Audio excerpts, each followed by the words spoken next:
Blog Talk Radio. Think big. ThinkBigRadio.com for all your realty, financial, business, and entertainment networking needs. Hello, ThinkBigRadio.com listeners. Here is your host for today, Big, and your co-host, Mary the Encourager. I would like to thank you all for your continued support and for spreading the word about ThinkBigRadio.com. Have you spread the word today? Today, our guest is none other than Randy Ray from Gravel Hill, Tennessee. Randy is the founder and co-owner of Fuel Freedom International, and he's going to share with us how his vision of a cleaner environment has made him successful, as well as other information about the environment and about entrepreneurs. We can't wait. I can't wait for an opportunity to talk with Randy today. So let me just check and see. Are you there, host? Are you there, Big? Yeah, this is Big. I'm here, and I'm very excited to talk with Randy. He's also been listed among Who's Who in American Business, Businessman of the Year, and he's going to really share some insights as to what you guys out there need to do in order to keep thinking big and live those dreams that you want to live. He truly has a remarkable story, and I just can't wait for everyone out there to hear it. Randy, are you there? I'm here. Oh, great. So what we're going to do, what we like to do before we get started is, because you know everybody's on their time schedules, how can people contact you before we get into the interview? What's an email address that they can go to? Randy, R-A-N-D-Y, at myffi.biz. That's myffi.biz. Okay, so Randy at myffi.biz. And for a website, if you want to find out more about his business, you can go to www.drivingyourdestiny.com. Okay, so why don't you just start off by telling us a little bit about yourself? I mean, the first memories that you had growing up and how that kind of led you to where you are today. I grew up as the son of a sharecropper in West Tennessee, and my family had been sharecroppers for years. They moved every year because my dad was convinced that the next place we went to would be a better crop and we'd finally make some money. And unfortunately, after moving to 17 different places in the 16 years that I was there, we never found that better crop. Wow. So we moved all the time. Every year we moved, and we never lived in a place with electricity. So it was a challenge as a kid. You never lived in a place with electricity? No, we never did. One time we lived in a barn, a stable of a barn, because my father became crippled, and the man that owned the land actually kicked us out of the house that we were in because he had another family that was going to move in, and they had more able-bodied kids to work. So they put us in the stable of a barn through the winter, and we almost froze to death. Wow. But that's character building. And my father was part Cherokee Indian, and he had never attended school. He didn't know how to read nor write, and so people took advantage of him. And it was very difficult. He was a hard-working man, but I think he's probably one of the wisest people I ever met, even though he didn't have any formal education, because he had these little sayings that he would use that at the time I was a kid didn't make much sense to me, but years later it had all the wisdom that was packed in there that I didn't see when I was younger. Wow. So it was a lot of a struggle there, and we never had the Christmas presents and the birthday presents and those kind of things, and so I was teased a lot. My mother made my clothes by taking flour sacks and dyeing them and sewing them together by hand because we didn't have a sewing machine. So I was quite a source of a lot of ribbing when I was in school. People teased me about my clothes, and the only challenge I had was I was just born about 30 years too soon. Because if I'd been born later, I'd been cool. Wearing those kind of clothes and my long, shaggy hair, that would have really been cool. I was just born too early, that's all. So when would you say, I'm sorry, Mary, go ahead. I was just going to say, obviously, your way of looking at things has to be a contributing factor to the fact that you have gone so far. But I'm going to let Big go on with his interview. Okay. Well, with our interview, the question I have is, coming from those means, because it kind of reminds me of my childhood, and even though I had it bad and had to do things as far as go to school in the summer just to have something to eat, and it didn't come close to what you went through. When did you started thinking big, and what was it that was pretty much the final straw for you when you decided that, you know what, I need to elevate my thinking? That's a good question. I remember it as clearly as if it were yesterday. The last crop that we produced was on a piece of land that the gentleman that lived near where we did, he told us, look, you can take the land. I'm not going to do anything with it. You can raise a cotton crop. You can keep every bit of the money you make off of it. And I tell you, we worked from the sun up to sundown, and when we finished and we had somebody haul our cotton to the cotton gin, my daddy was proud as he could be. He was standing taller than I'd ever seen him, because we produced 5 bales of cotton. That's a lot of cotton. Wow. And so when we went down to settle up with the guy that owned the cotton gin, he was also the guy that you get your seed and your fertilizer from, and they put it on credit until your crop is collected and you harvest your crop and you settle up. And so when we went through that, the guy that owned the cotton gin told my dad, he said, well, Mr. Gray, he said, just about broke even here. He said, I'll tell you what you do. Get your young'uns a pair of overalls and we'll call it even. And all the life drained out of my dad's face. And I said right then, this man is cheating my father, and I'm not going to be here. I'm going to get out of here as quickly as I can. And I'm going to go off, and I started formulating what I was going to do. I was going to travel all over the world. I was going to have food to eat, because we rarely ever had food to eat. We never had 3 meals a day. And I'm going to have a big house. I'm going to have a nice car and nice clothes. And so I started from that day. And people would tease me, but I never, ever, ever let go of that. And I stuck with that dream and that vision all the way through, going through the Army for 6.5 years, going to school, getting a degree in computer science, getting out into the business world, approaching NASA, because they had a proposal coming up, and I was competing with IBM and GE and Honeywell and all these billion-dollar corporations. And I was a little tiny company that best year was $2 million in sales. And I was determined I was going to win that business. And I did. And it turned out to be $230 million of business. And my first commission check was $6 million. Wow. Now, talk about thinking big. But I knew when I first started to work on that I had that deal. And I just was not going to consider anything other than that. And you know what? That little seed, and that seed was planted from a bad incident. Yeah. Propelled you to not only, educate yourself and go through the service, which everybody gives pretty much a bad name to, but which can really help you when it comes to, financial aid and things of that sort. But I can just imagine that had your father had been standing there with you when you got that it paid for everything over and over. Yeah. Unfortunately, he didn't make it all the way through, but I had made some pretty good money before I got the NASA contract, and I went back and I bought a home for him. And I would tell him, I said, Dad, you don't have to move anymore. This is your house. You can stay here. And he would sit on that front porch like he was a king in his castle. Yeah. Okay. So it was nothing.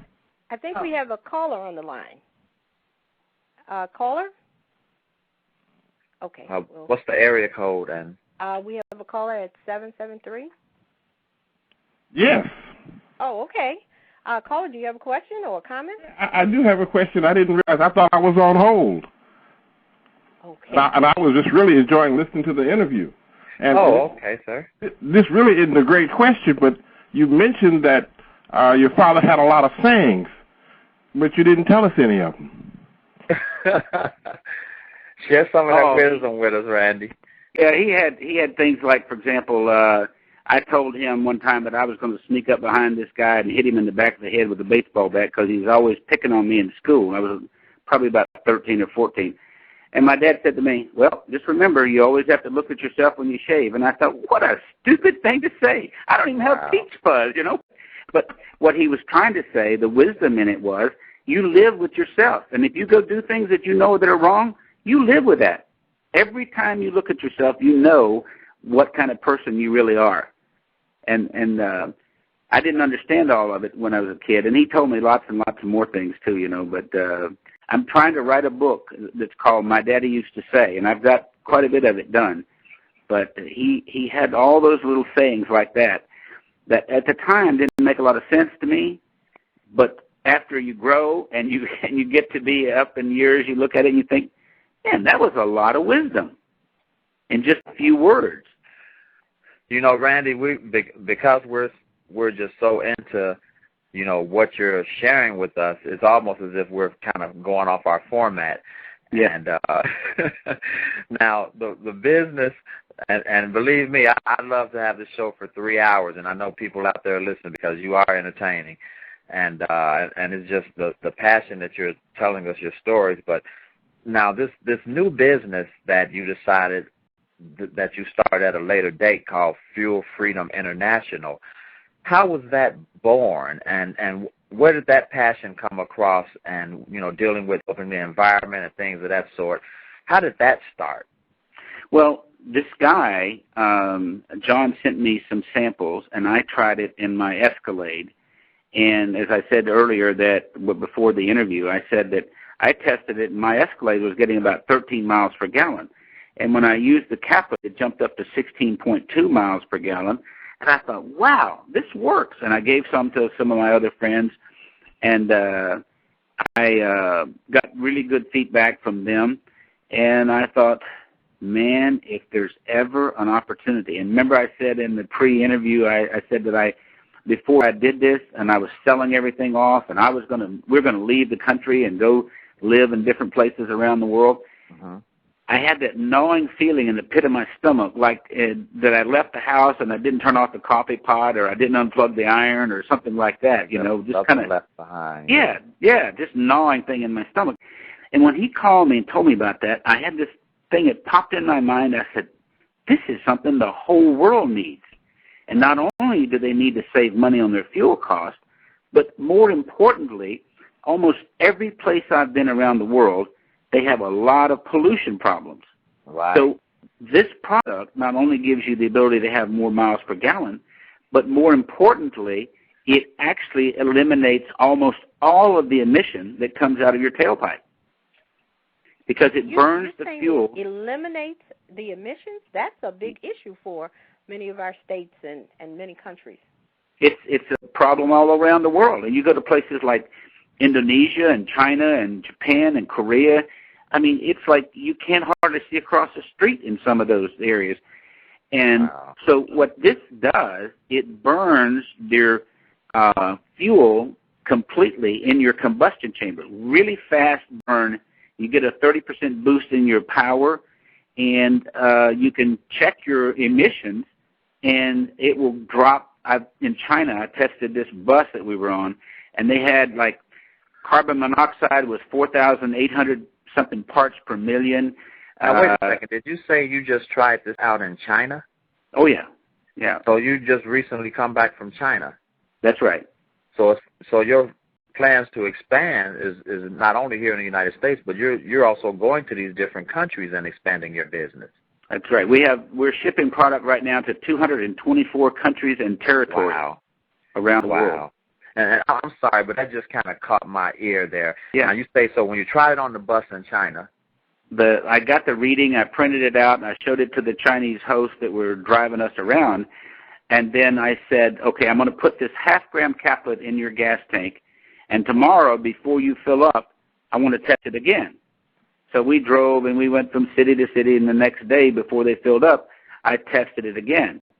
The carbon monoxide that was being emitted out the exhaust had dropped from 4,800 parts per million to 131. The nitric oxide had dropped from over 1,000 parts per million to 100. Unburned hydrocarbons that was up over 1,000, 1,200 or something like that parts per million, it dropped to 100. So we had a minimum of an 85% reduction in emissions just with that half-gram caplet. Yes. Now, for those of our listeners out there who don't know that you are a multi-millionaire, it seems to me like now you're on your way to becoming a multi-billionaire. Well, just if I do showing, that, just showing what just happened, and we're yeah. looking at China when your product is over there. Now, another thing, though, is that this is not just you, because other people can actually take part in this business and help our economy and help our environment. Is that true? Yes, we have over 200,000 distributors around the world right now that are marketing the product. Wow. And we're 2 years old. 2 years old, and the way these prices are going up for gas, any little thing is enough. I know here in Illinois we drive to Indiana, our neighboring state, just to save, a couple of dollars on gas. It's been turned out we wouldn't really have to go that far because you're using gas, just going out there. And here the beauty of it is that if you have a car that says unleaded, premium unleaded only, you can drop down to regular. Like my wife drives a new BMW 750 Li. It says premium unleaded fuel only. Right. We put the caplet in and we use regular gasoline. Wow. There's no loss of power. There's no change whatsoever. It works beautifully with it. And you save that in our area. You save 20 to 25 cents a gallon just doing that. Plus, if you get more miles per gallon, then whatever additional mileage that you get, then that's just added savings. Yeah, definitely. Now, what would you say would be what was your biggest challenge once you decided, and once you found out this was a good thing and it actually fit you? Because a lot of we didn't give them that number. Oh, they didn't? Okay. No. We have a caller in the 940 area code. I'll get to your question in just a moment. Try calling him on your cell phone to give him the number, Don, and I'll keep listening to the show. We can hear you on the show right now. Okay. All right. All right. For those out there who are listening, and if you are not near a computer or you know anyone, the number is 718 area code 664-9989. That's 718 area code 664-9989 to listen if you're not near a computer. If you are by a computer, thinkbigradio.com, where big thinkers come to teach and learn. Amen. Yeah, sorry for the interruption. Let's go back. That's okay. You were talking about growing to be a billionaire. Well, I will tell you, I would love for that to happen, because one thing that I've learned over the years is that no matter how much money you have, how many toys you have, you take none of that with you. Yeah. I feel really, really good because we're doing projects like we just completed in Uganda. We built a school that has 150 children going to school there that they didn't have a school. We did some renovations to an orphanage that has a bunch of kids in there. And Uganda has 2.7 million orphans. Wow. That are little kids that their parents have died of AIDS. So there's a huge, huge need around the world. So the more money that I make, the more money I have to help little children around the world, building health clinics and over in Asia, helping with orphanages in Uganda. There's a lot of little people like I was when I was a kid that are throughout the United States that we want to be able to help by funding their schooling. I want to work with them because the thing that I believe that if a child gets an education, my daddy used to say, get an education because they can't take that away from you, because everything he ever had, it seemed like somebody always took it away from him. Wow. And so you can't take away an education. That's in your mind. It's in your head. And so I really feel strongly about helping children. And this vehicle is a way to do that. And we've set up a trust that is a 501c trust that we can use to help. And that's, I mentioned earlier before the show, that we're working with Rain Trust, which is buying up rainforests around the world to help save the rainforest, because that helps the air we breathe. So it's very important. And right. So my goal was, when we started this, that by the end of the fourth year, beginning of the fifth year, that we would be $1 billion company by then. Now, you say by the end of the fourth year. If my understanding is correct, you really are a young company. We're 2 years old, yes. Just celebrated your second birthday? Yeah, that's right. Well, it looks like you're far on the way to doing that. How has the company been received by people? You say you're in a lot of countries. How are they receiving what you have to offer? Well, all around the world, they are really excited about the product, and we're having a great reception. I was on an interview with Norman Schwarzkopf recently, and he was asking me the same identical question. You know, how do people view you around the world? And some of them have great skepticism, even here in America. Skepticism. Yeah. I haven't heard that one. That sounds like something you don't want to come up against. Great skepticism. That's right. Boy. They say, well, what do you mean? That thing works? I'm not going to put that in my gas tank. So some people are really skeptical about it. And you try to tell them that, we've got all of these people that are using the product, and we're shipping millions of dollars of product every month all over the world, but they're still skeptical. And so that was one of the things that we met with, is skepticism. And the funny thing is that in the United States, people are very skeptical. In Europe, they're somewhat skeptical, but not as bad as the United States. And in Asia, they grab you with open arms. Wow. You tell them what you have, and they want it. If you tell them there's a way to make money, they want it. Here, they'll say, well, I'm going to talk to my brother, I'm going to talk to my cousin, I'm going to talk to my neighbor. And, of course, when they talk to them, they'll say, well, I don't know about that now. I'm telling you what, I know Clyde, he invested some money in something like that, and he lost it all. Well, you know what, Randy, one of the things that we say here is that pretty much that they all work. It's just the individual who has to actually make it work, because a lot of people, they get involved with things and they just think that they're going to wake up and they're going to be wealthy or millionaires, not realizing that there is a system to every single thing. And once you learn that system and work that system properly, then you're able to reach that level of wealth and be able to take care and help many people. But it takes work, and that's what a lot of people don't realize. They quit. They just leave things alone before that seed has a chance to actually come through and bloom. Yeah, I've known a lot of people who work and they get right up to the point that they could really be successful and then they quit. And one of the things that my folks beat in my head when I was a kid growing up, never quit.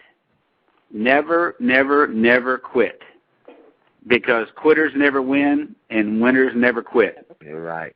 That was pounded in my head when I was a kid, so I just marched off with that. The other things that they told me is, son, you can do anything you want to do if you want to do it badly enough. Well, we have a caller. Oh, I'm sorry. Go ahead, and then I'll get the call. I used to hear that from my mom and dad, and I'd say, I remember one time I really got in trouble. They said, you can do anything you want to do, son, if you want to do it badly enough. I stood there for a minute, and I looked at them, and I looked where we were living, and I said, what happened to y'all? Wrong question. You're listening to ThinkBigRadio.com, where big thinkers come to teach and learn. Your goals are our goals, and your success makes us successful. Now, we have a caller in the 940 area code. Okay. Do you have a comment or a question? The caller from 940 area code? Okay, well, I'm going to take a moment, and just if you don't mind, I just want to let people know how they can follow up on some of the information that we have. The website was... Don? I'm sorry, caller? Caller who just called out to Don? Yeah, hey, how you doing? I didn't know he was on the line. Don called us in on the three-way. Okay, would you do you have a comment for our company president here? I sure do. I think his product's absolutely wonderful. I'm an over-the-road truck driver, and I use the product. I'm actually pounding across I-70, headed across the Kansas-Colorado border in Denver right now. And I got an old 400 B-model Caterpillar in this truck, and I was getting 4 to 4.1 miles to the gallon with it before I started using the product. And we've gotten as high as 6.35 steady running without any idle time over the night, and 5.75 and 5.55 including overnight idling time. So it's an absolutely wonderful product. Who is this? Chris Manchuk. Oh, Chris, this is Randy Ray. It's good to hear from you. Thank you for calling in. Thanks so You're much. welcome. Thank you for having the product available and the business opportunity as well. Oh, thank you. Thank you. Randy, this is Don Suggs. I want to apologize. I didn't realize we was on the live side. We thought we were just listening. Okay. You're a good man. Merry Christmas to you, Don. Well, Merry Christmas to you, Randy. And I hope you enjoyed Chris Manchuk's testimony there. He just that's running wonderful. the product about a week and a half ago. That's wonderful. I mean, it surprised me that he was on there, but that's great news. All right. Well, we'll try to be as quiet as a church mouse. I really apologize. I didn't realize we were on the live side. Just sit over there and pray. That's wonderful. Okay. Yeah, that's what the church mouse is doing. That's right. Church mouse is supposed to sit in the corner and pray. That's right. Well, let me just give the information again. If someone had a question, a burning question they needed to get to Randy, it would be Randy at myffi.biz. If they wanted to take a look at this great opportunity, the products, the business, all of the environmental helps we're talking about, it's www.drivingyourdestiny.com. And if there was someone who wanted to make a direct contact by phone, they could call our toll-free number at 877-246-0511. But let's get back to the interview, because I'm just excited, because what I keep hearing from you, Randy, is what you went through when you were a child. It didn't scar you and make you negative. It seems to be your inspiration to keep moving forward. I think what happened to me, as I said earlier, when I was 12 years old, I made up my mind I was going to get out of there, because I thought, these people around here, they're really not our friends. They're not helping us. They're taking advantage of my dad. And I'm going to make sure that I'm going to come back here. I can buy that town that I grew up around. I could buy that town when I come back. And and so, it's like, I'm going to go show them. And so when I went back for a class reunion one time, I was going to go back there and say, I want to show you what I've done. But in my heart, I don't think that would have been good to do, because I don't think God would let me do that, because that's like, being braggadocious, and I wasn't going to do that. And people will know the quality of your life by the way you behave. So when they were going around asking everybody what they had done for the last 20 years, it came to me, and I just said, I feel privileged to have lived 20 years. I've met a lot of wonderful people, made fascinating discoveries. The most fascinating discovery that I made was to figure out who I was and what I was all about, and I've thoroughly enjoyed life ever since. And I sat down. It is like, what did he say? What's that boy talk about? What's that mean? Yeah. It was a lot of fun. Well, you but know what? It has been a very interesting journey, though. We hear so much that you got to be in the right place and the right time. And I know that I learned about the opportunity through someone who had heard about it months or maybe even a year before, and someone who had heard about it from somebody else, and they had heard about it from someone else. But it seems that you got to have more than just the right place and the right time. You got to make the right decision. It seems like you are making those kind of decisions that's going to help a lot of other people to meet their goals. Yeah, if you take that, Don Suggs called in there a moment ago. If you take that gentleman, you know, what he did is he heard about it, he caught the vision, and he's just as passionate about it as I am. And he went out and he told a lot of people, and his niche is he met a lot of truckers because those people are desperately, independent truckers are desperately trying to find ways to save on their fuel costs and to be able to get more miles out of the gallon of fuel that they're using. And so that's the niche that he went after. And he has a huge group of people that are working with him. And so he has helped so many people doing that. And so there is something to be said for being at the right place at the right time. But I think a lot of times we make our own timing. We hear about an opportunity, and we'll sit around and we'll think about it, and we'll think about it, and we'll think about it, and then it just sort of goes right on by. But I think when you hear what we're doing, if you can catch the glimpse of the vision that we have for helping people, I had 3 objectives when I started. One was to help people save money on their fuel costs. Secondly, help clean up the environment. And thirdly, if they're so inclined, give people, empower people to make money.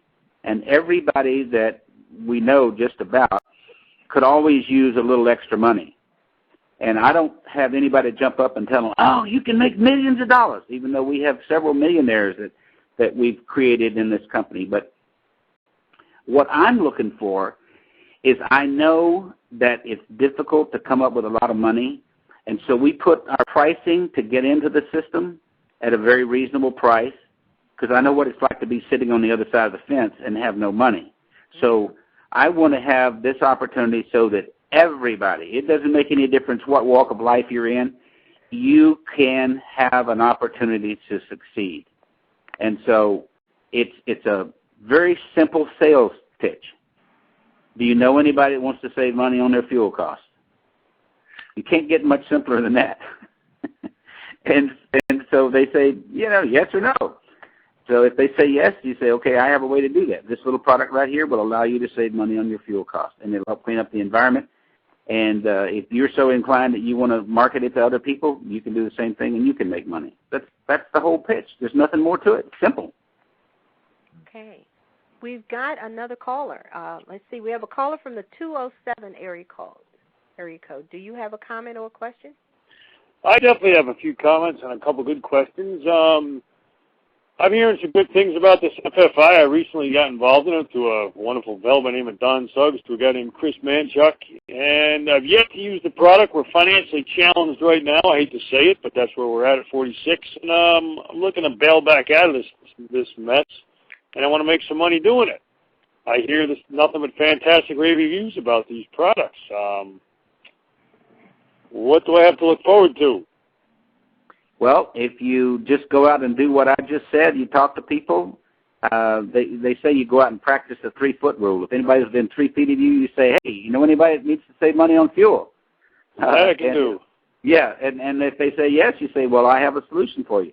This little caplet right here will allow you to save money on your fuel costs by giving you more miles per gallon, and it also, the plus that it has is that it reduces the emissions to practically zero. Wow, that's very good. That's what the story's all about. Well, we definitely got the 3-foot rule mastered. We can do that. Yep. Okay, now let me ask you a question. Are there any other products that you have also with your firm? Yes, we have. We're trying to concentrate on the environment, and we have something called EcoSheen, which is a waterless car wash. And you've got places around the world, like Atlanta, Georgia, for example. The reservoir is dry,